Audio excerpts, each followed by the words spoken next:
प्यारे विद्यार्थियों नमस्कार। मंगल बाल ऑनलाइन क्लासेस में स्वागत है। मैं हूं राणा राम। आज हम लोग पर्यावरण विषय के अंतर्गत पाठ संख्या 1 रिश्तों की समझ, यानी कि रिश्ते नाते क्या होते हैं, दादा दादी नाना नानी, ये मैंने जो रिश्ते नाते होते हैं वो मैंने आपको पिछले अध्याय में अच्छी तरह बता दिया था और बहुत से विद्यार्थियों ने काम करके भी होमवर्क दो करके वो भी भेजा, अच्छी बात है। तो इसमें हमने दो चीज़ें पढ़ी थी, विशेष करके दो आपके सामने चित्र दिखाई दे रहे हैं, वहाँ पर देख लेना चित्रों को। तो चित्र में दो परिवारों के बारे में पढ़ा था, एकल परिवार और संयुक्त परिवार। एकल परिवार की परिभाषा क्या होती है, जिसमें वो दादा मतलब माता पिता और उनकी संतान रहती है, और उसी प्रकार संयुक्त परिवार जिसमें दादा दादी नाना नानी ताऊ ताई आदि दो सभी लोग, जिसमें ज़्यादा लोग रहते हैं, जो सब मिलजुल के रहते हैं, उसके बारे में हमने पढ़ा। उसी प्रकार मैंने आपको ये भी बताया था कि इसमें एक सारणी आई हुई है, तो ये सारणी भी आपने भर के मतलब इसको भेज दिया था। अब हम लोग आगे देखते हैं कि अगला दो ये भी हमने पढ़ लिया था। अब हम यहाँ देखते हैं रिश्तेदारी, यानी आपके साथ कौन कौन रहते हैं। तो इसमें देखिए नाना जी और नानी जी जो आपके साथ रहते हैं या नहीं रहते हैं, और कब कब जाते हैं। अगर आप उनके घर पे जाते हो तो सीधी ननिहाल, तो हमेशा तो जाते नहीं हो। तो अब दादी जी और दादाजी तो इनके साथ और लगभग रहते हो सकता है कोई ऐसे व्यक्ति भी है जो अपने परिवार से अलग भी रहते हैं, जैसे पिताजी 3-4 भाई है। उसी प्रकार सासी जी और साथ साथ इनके साथ भी हो सकता है आप रहते होंगे या अलग भी रहते होंगे। बुआ जी, सीधी बात है, इनके घर पे, या हो सकता है कभी कई बच्चे ऐसे हैं जो अपने बुआ जी या फूफा जी घर पे ही पढ़ाई वगैरह करते हैं, और मौसा जी और मौसी जी, तो हो सकता है कई बच्चे अपने मौसा जी और मौसी जी के घर पे भी पढ़ते। तो दो जिसके साथ रहता है या अगर नहीं रहता है तो कई बार उनको जाने का मौका मिलता है, तो कब कब जाते हैं, तो ये आपको सारणी आपको भर के वापस इसको ग्रुप में भेजनी है। आप देखिए प्रश्न आगे देखिए, बहुत बढ़िया टॉपिक जिसमें लिखा है कौन किसके जैसा। जैसे आपकी जो सूरत चेहरा है, हो सकता है मम्मी से मैस खाता है, पापा से, दादा से, दादी से, तो ये सब एक आनुवंशिक गुण के कारण होता है। ज़रूर नहीं है कि जो बच्चा होता है वो अपने पिताजी जैसा हो या माता जैसा हो या अपने चाचा जैसा हो या अपनी सास जैसा, ये दादा दादी किसी के ऊपर जा सकता है। हो सकता है उन माता पिता दादा दादी नाना नानी से अलग भी बच्चा हो सकता है। तो ये जो यहाँ पे कुछ एक दो औरतें बैठी है, एक बच्ची ये कह रही है कि जो माँ है पिंकी वो मौसी, इसमें माँ है पिंकी है। आप देखिए, आप अपने आप को अपने बारे में बताना है कि आपको जो लक्षण है वो किसके जैसे, जैसे आपका चेहरा है, हो सकता है आपके पिताजी जैसा हो सकता है, हो सकता है आपकी माता जैसा हो सकता है, हो सकता है आपके किसी और जैसा भी हो सकता है। आँखें वो आपकी किसके जैसी है, माता जी दादी जी, तो इस प्रकार आप बता सकते। नाक है, बाल है, कान है, रंग, इन्हें आपका जो रंग है हो सकता है किसी का काला है, किसी का गोरा है, किसी का और भी मतलब हो सकता है। तो अब देखिए, पता कीजिए, बात करना परिवार में आप जैसे बात करते हो, कई बच्चे होते हैं अपने पिताजी की जैसी बात करने की उनकी स्टाइल होती है, कोई हो सकता है मम्मी की तरह करते हैं, कोई बच्चे दादा की तरह या दादी की तरह, या कोई हो सकता है अपने सर की भी नकल करते होंगे शायद। अब चलना उठना बैठना ये सब आप किससे आपकी तो परिवार में किसके जैसी मिलती है। तो अब हम देखिए, उसी प्रकार इसमें एक चीज़ कही गई है, बच्चों के लक्षण अपने माता पिता दादा दादी नाना नानी के लक्षणों से मिलते हैं, और इसी लक्षणों को वंशानुगत यानी एक पीढ़ी से दूसरी पीढ़ी में जो लक्षण होते हैं वो स्थानांतरित हो जाते हैं या स्थानांतरित हो जाते हैं। अर्थात कई ऐसे होते हैं जो दादा दादी माने कि शरीर में अच्छे होते हैं और वो लक्षण अपने बेटों में भी आ सकते हैं, उसी प्रकार आप में भी, पिताजी से आप में भी आ सकते हैं। तो इनको हम क्या बोलते हैं, आनुवंशिक लक्षण बोलते हैं। क्या बोलते हैं, आनुवंशिक लक्षण।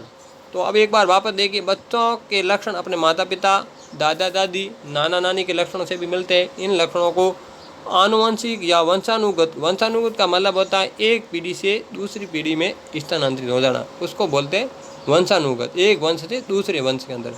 तो बच्चों में कुछ लक्षण अपने आसपास के वातावरण से भी होते हैं जो वंशानुगत नहीं होते। तो कई प्रकार आप ये भी अनुमान लगा सकते, कोई ऐसे होते हैं तो लक्षण होते हैं वो वंशानुगत भी हो सकते हैं और आसपास के वातावरण या आसपास के जो पर्यावरण से भी हमारे को प्राप्त होते हैं। इसी प्रकार एक बहुत बड़े वैज्ञानिक हुए जिनका नाम था ग्रेगर जॉन मेंडल वैज्ञानिक, आपके सामने ये दो चित्र दिखाई दे रहा है, इसको आपको ध्यान से देखना है। ये दो कई बार परीक्षा में आते हैं, ये जो वैज्ञानिक है इनका क्या नाम है, तो आपको ये पहचान है कि ये जो चित्र है वो ग्रेगर जॉन मेंडल नाम के व्यक्ति है, जिन्होंने एक परीक्षण किया था सने के मटर के पौधे पर।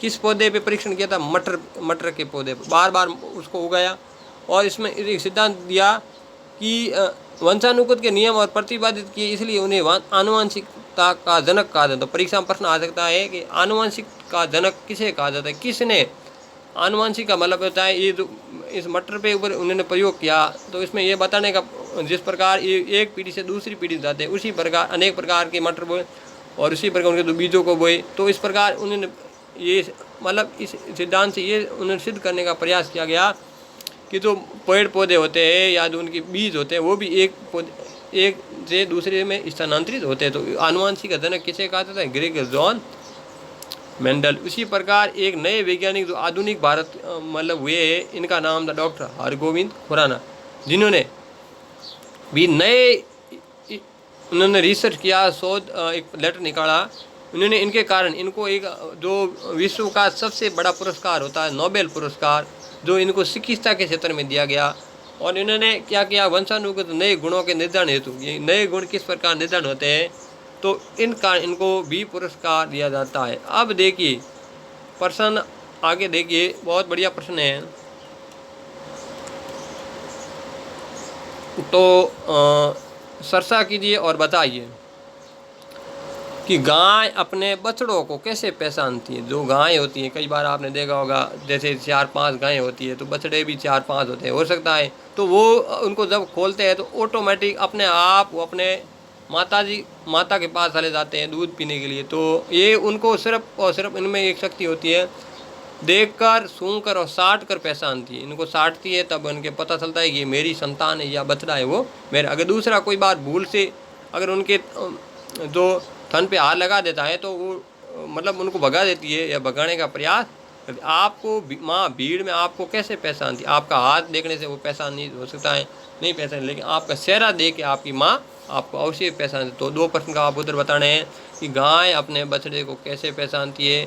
गाय अपने बछड़े को सूंघकर, देखकर अथवा साटकर पहचानती है। उसी प्रकार आपकी माँ भीड़ में आपको कैसे पहचानती है? आपके चेहरे को देखते हुए। वास्तव में प्रत्येक जीव में उनके माता पिता या पूर्वजों के गुण होते हैं, लेकिन कुछ गुणों में वो भिन्न भी हो सकते हैं। यहाँ तक कि जुड़वा बच्चे भी कुछ गुणों में एक दूसरे से भिन्न होते हैं। आपने देखा होगा बहुत से ऐसे परिवार या बच्चे होते हैं जो जुड़वा होते हैं। मतलब जुड़वा का मतलब होता है लगभग एक साथ ही बच्चों का जन्म होना, उसको जुड़वा कह सकते हो। और कई जैसे जिनकी संतान नहीं होती है तो वो बच्चे वो माता पिता अपने बच्चों को गोद भी लेते हैं, जिनको दत्तक पुत्र कहा जाता है, जो गोद लिए हुए पुत्र। तो आज हम लोगों ने पढ़ा कि अलग अलग कारणों से परिवार एकल या संयुक्त होते हैं। तो बहुत से कारण होते हैं, कईयों की पढ़ाई की वजह से होता है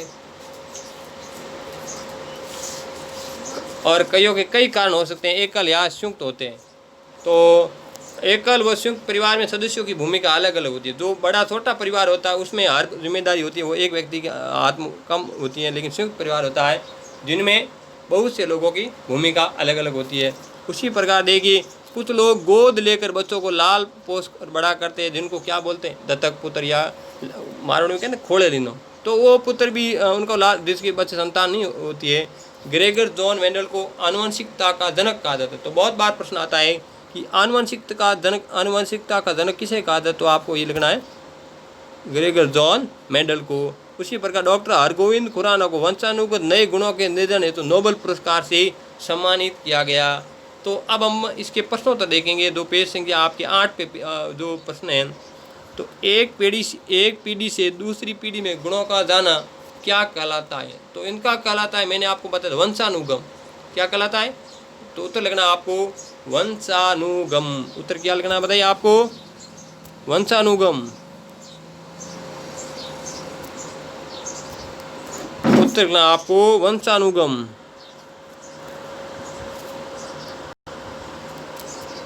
वंशानुगम उत्तर क्या लिखना है इसमें? आनुवंशिक के क्षेत्र में कार्य करने वाले किन्हीं 2 वैज्ञानिकों का नाम। ये आप आराम से लिख सकते हो। जैसे आप चित्र अभी दिखाया था, ग्रेगर जॉन मेंडल जिनको आनुवंशिकता का जनक कहा जाता है, डॉक्टर हरगोविंद सिंह को हरगोविंद खुराना, जिनको वंशानुगत नए गुणों के निधन हेतु नोबेल पुरस्कार से सम्मानित किया गया। अब देखिए वंशानुगत लक्षण हमें कहाँ कहाँ से पैदा होते हैं, इसमें आपको देखना है।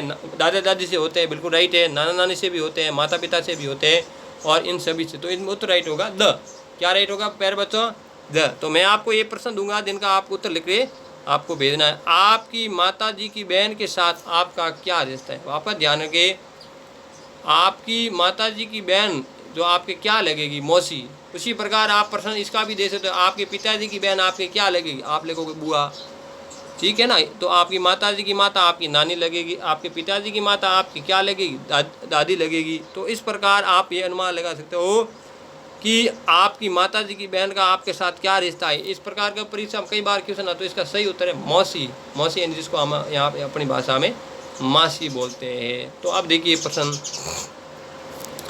संयुक्त परिवार व एकल परिवार में क्या अंतर? ये हमने बहुत बार पढ़ा है और एक बार आपको वापस भी करना है। संयुक्त परिवार में दादी जी, दादाजी, ताऊ जी, ताई जी, सासा जी, सासी जी, माता पिता एवं उनके बच्चे, बुआ सभी साथ में रहते हैं।